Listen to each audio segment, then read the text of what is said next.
골로새 교회는 그 바울이 감옥에 있을 때 쓴 서신 중에 하나입니다. 골로새 교회를 향해서 서신을 보낸 것, 에베소, 빌립보, 골로새, 이것은 옥중 서신이라 이렇게 칭하는데, 골로새 교회는 바울이 직접적으로 세운 교회는 아닙니다. 바울의 영향력 아래서 세워진 교회라고 할 수 있습니다. 바울이 소아시아 지역에서 복음을 전하고 가르칠 때에 수년 동안 그 에바브로라는 청년이 듣고 거듭나서 하나님의 자녀가 된 이후에 바울로부터 훈련받은 다음 자기 고향 골로새로 돌아가서 교회를 개척을 했습니다. 그리고 그 교회가 아름답게 잘 성장하기 시작을 했는데, 바울이 감옥에 갇힌 이후에 에바브로가 바울을 감옥으로 이렇게 문안왔습니다.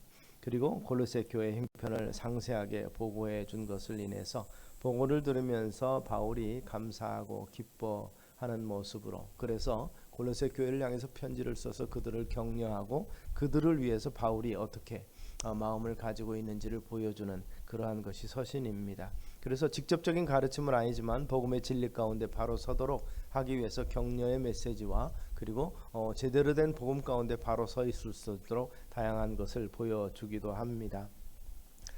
결국 그들이 믿고 있는 그리스도의 우월한 모습과 그리고 그리스도만으로도 충분한, 그래서 유대교에 흔들리지 아니하는 굳건한 복음을 갖도록 잘 가르치는 메시지가 그곳에 있는데, 특별히 그 소식을 듣고 나서 바울이 마음이 결심한 것을 표현한 것이 오늘의 본문 말씀입니다.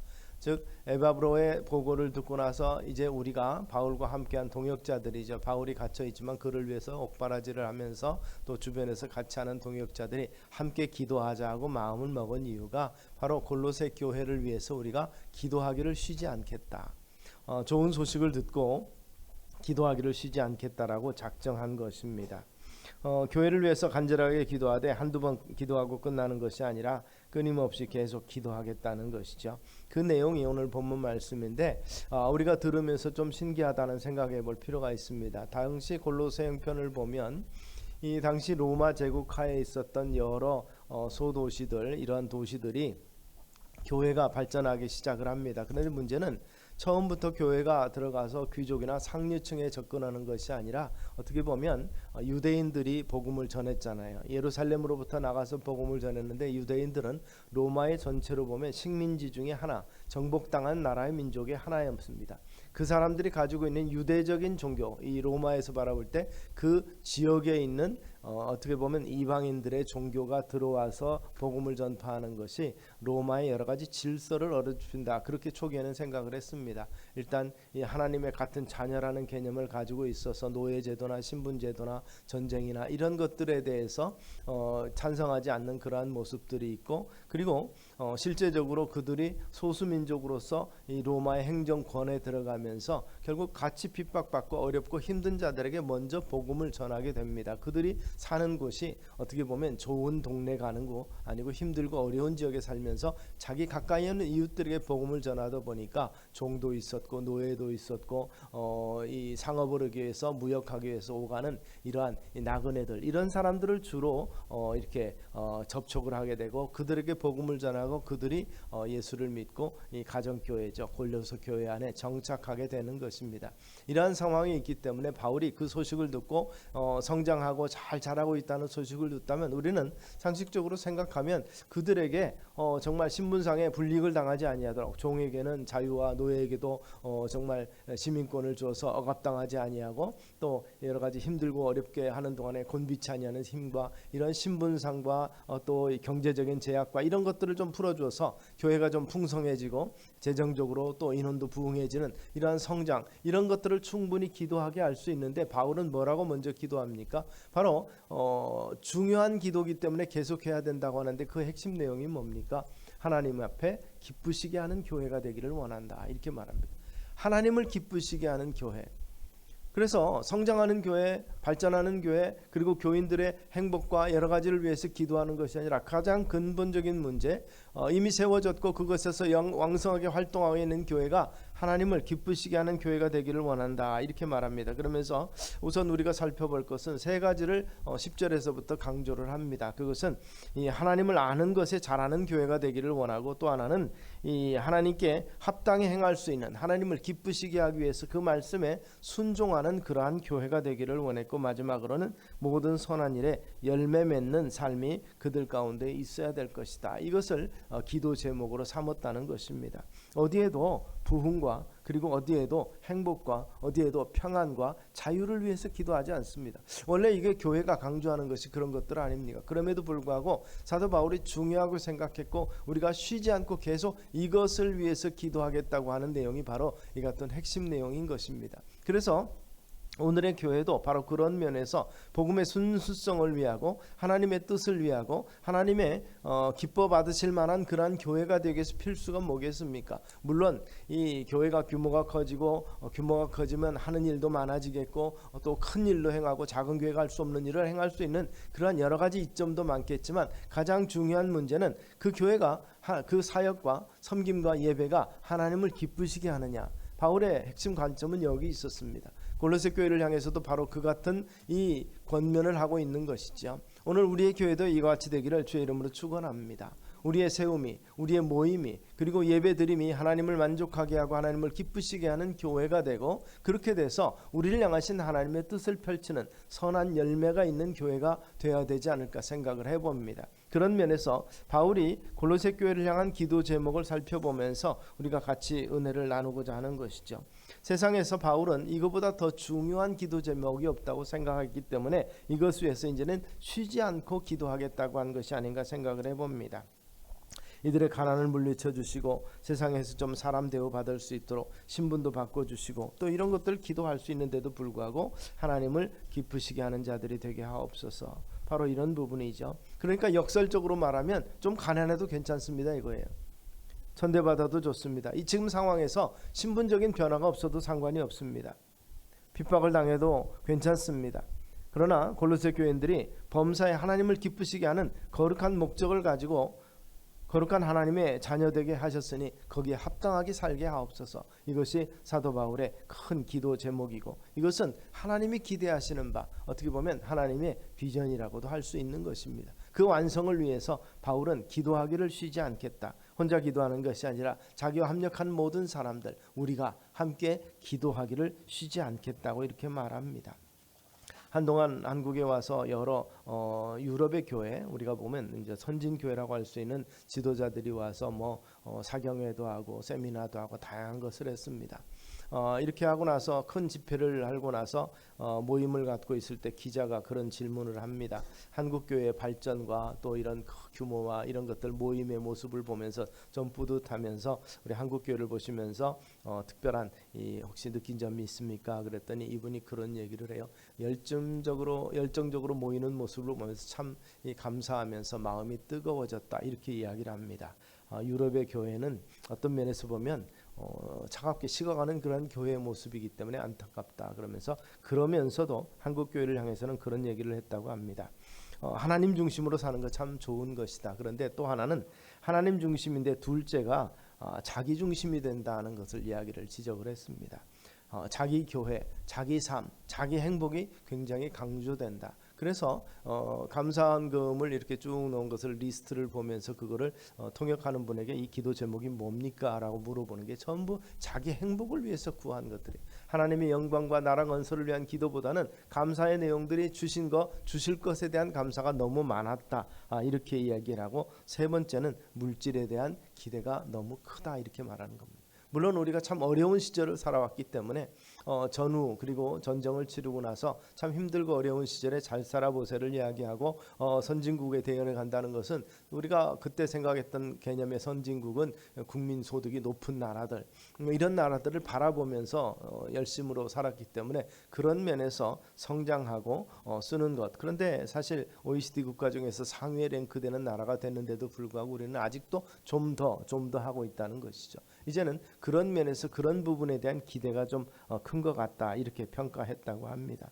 자기중심적 기도에 매달려 있고 하나님을 기쁘시게 하는 소원을, 그러한 기도 제목을 발견하기가 쉽지가 않은 모습을 보면서 좀 안타깝다는 그런 얘기를 했다고 합니다.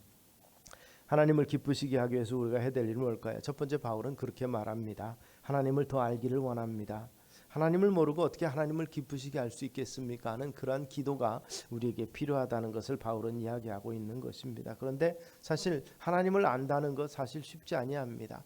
전도를 해보고 오랫동안 그 안 믿는 분을 이래서 이야기를 하다 보면 자기가 성경을 잘 안다는 거예요. 그동안에 들어볼 만큼 들어봤고 자기 주변에도 뭐 자기 고등학교 동창이 목사고 자기 처갓집도 뭐 그리고 이 예수 믿는 사람 많은데 자기는 안 믿는다는 거예요.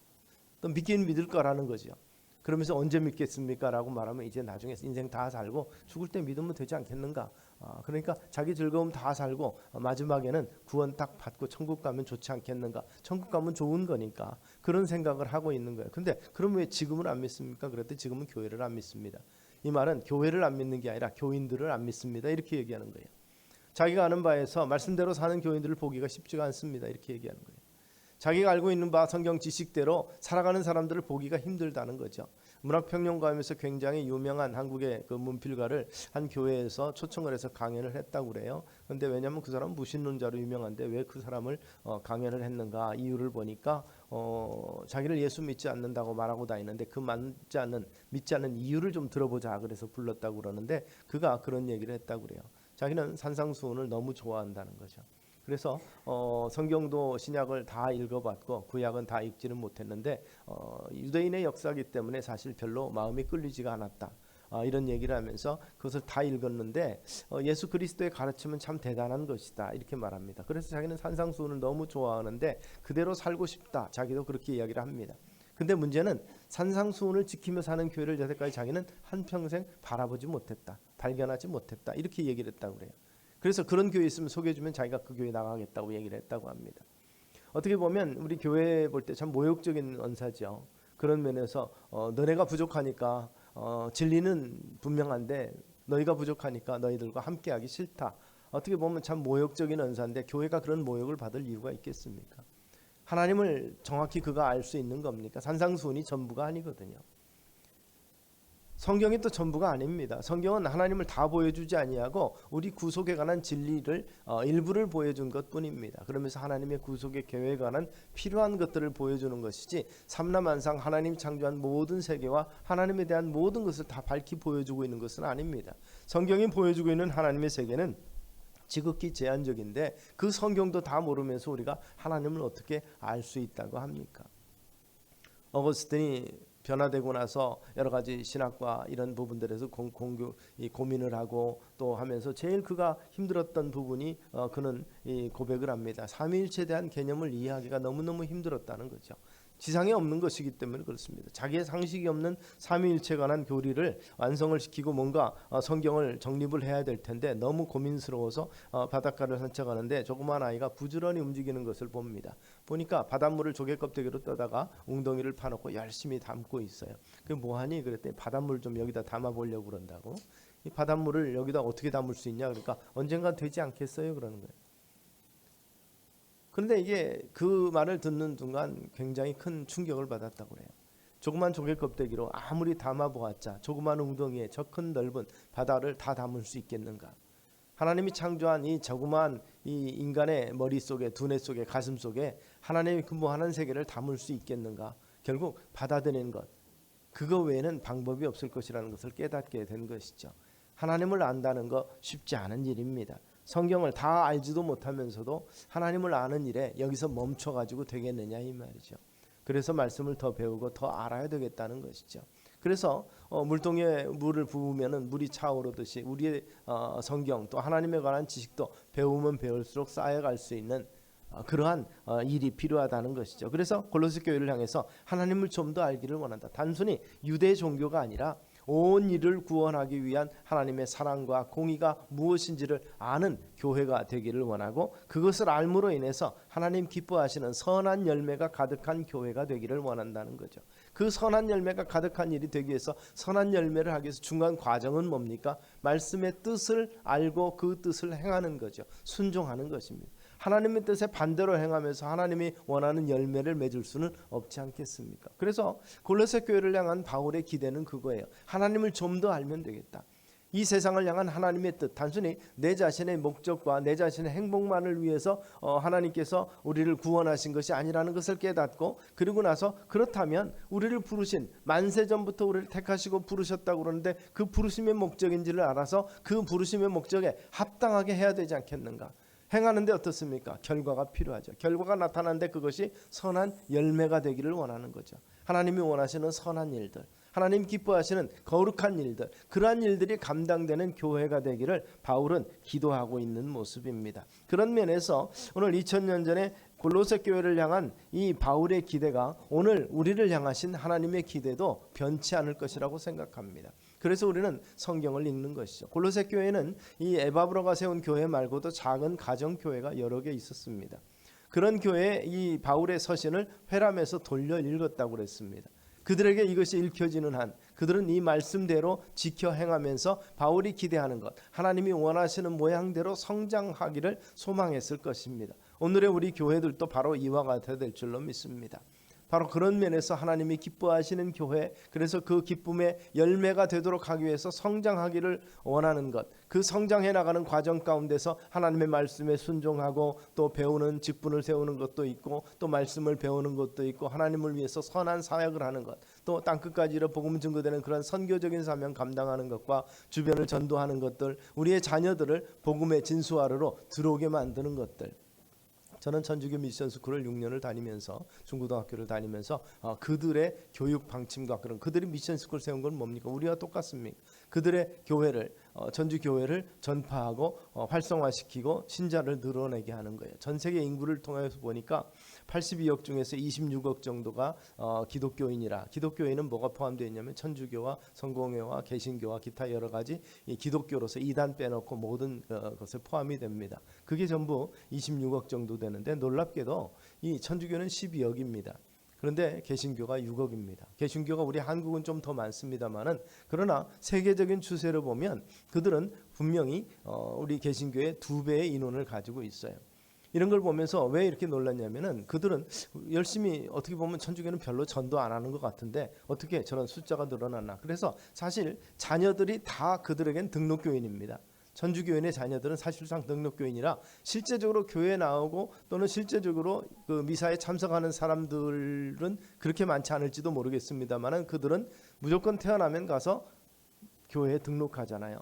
이 대부가 있고 수세를 하고 그렇게 이야기합니다. 그래서 가장 기본적으로 자기가 천주교인이라고 말하는 교인이라고 말하면서도 딱 3번 교회 간다고 그러죠. 이전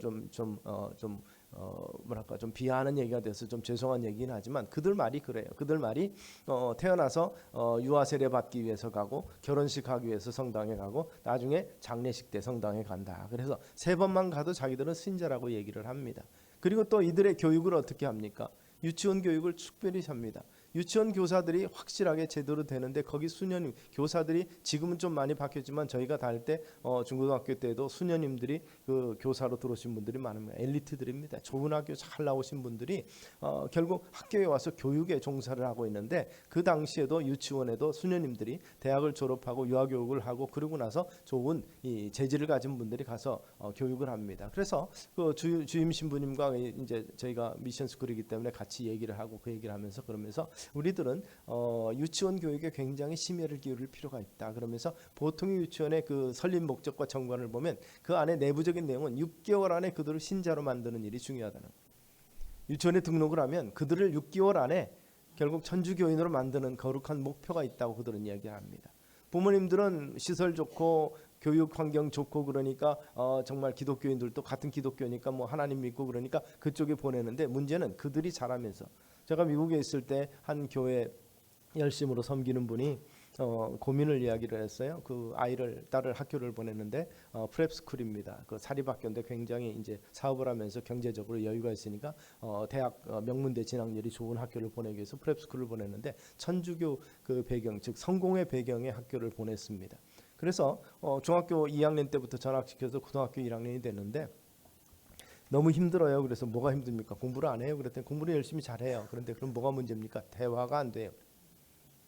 교회 가자고 그래도 교회도 안 오고 자기들이 일주일에 5번씩 채플을 하는데 그 채플로 자기는 된다는 거죠. 그리고 나서 엄마가 지금 아직 내가 스스로 자유롭게 차 가지고 운전하지 못해서 교회를 천주교 성공회를 안 데려다 주니까 자기는 그냥 혼자 예배 드리겠다는 거예요. 예배 안 오겠다는 거예요. 그쪽이 진리라는 거예요.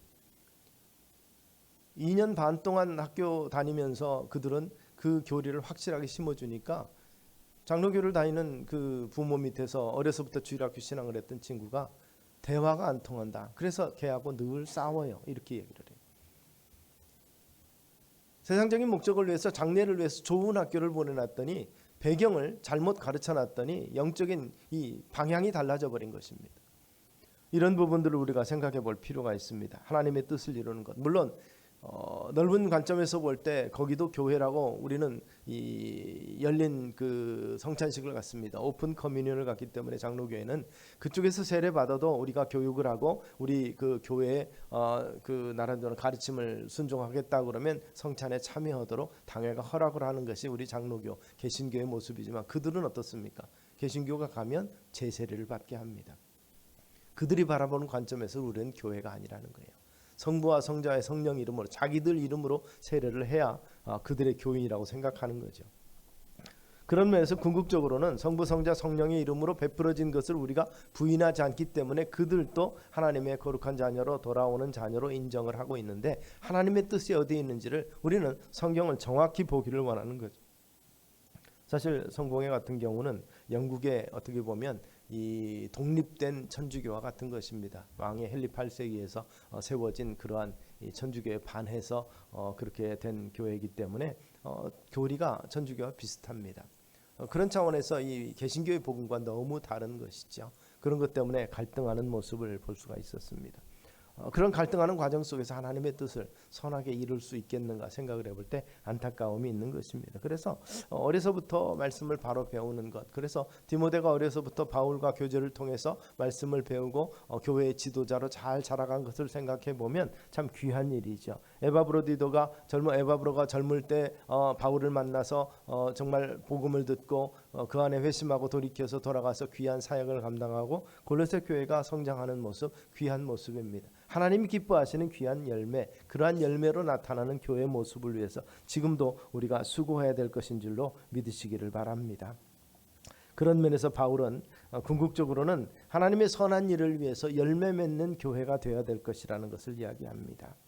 삶을 살다 보면 우리가 어떻게 살아가는가, 어떻게 살아왔는가가 매우 중요한 평가가 될 텐데 바로 그런 부분에서 하나님을 기쁘시게 하는 거룩한 열매, 선한 열매가 많은 삶의 모습이 되기 위해서, 그리고 그러한 모임이 있을 때 우리의 공동체가 그러한 거룩한 결실을 낼 수 있는, 그래서 범사에 하나님을 기쁘시게 하고 하나님의 구원하신 하나님의 뜻을 알고 그 말씀에 순종하는 거룩한 공동체를 만들어가기 위해서 힘쓰시는, 그래서 교회를 위한 기도는 어떻습니까? 우리 공동체를 위한 기도는 바로 그런 면입니다. 빈자리가 채워지는 거 굉장히 중요한데, 그러나 그런 과정 속에서도 하나님의 뜻을 놓치지 아니하는, 또 하나님이 원하시는 선한 열매를 맺기 위해서 힘쓰는 우리의 공동체 모습이 되어야 될 줄로 믿습니다. 그래서 우리를 너무도 사랑하셨고 그 사랑하심 때문에 자기까지 내어주신 그 사랑과 그리고 거룩한 목적을 위해서 우리를 부르셨고 부르심에 합당한 삶을 위해서 우리에게 힘주시고 능력으로 함께 하시는 그분의 이름을 높이며 그분을 예배하며 그분의 뜻을 이루는 우리 공교회가 되기를 주의 이름으로 축원합니다. 기도하겠습니다.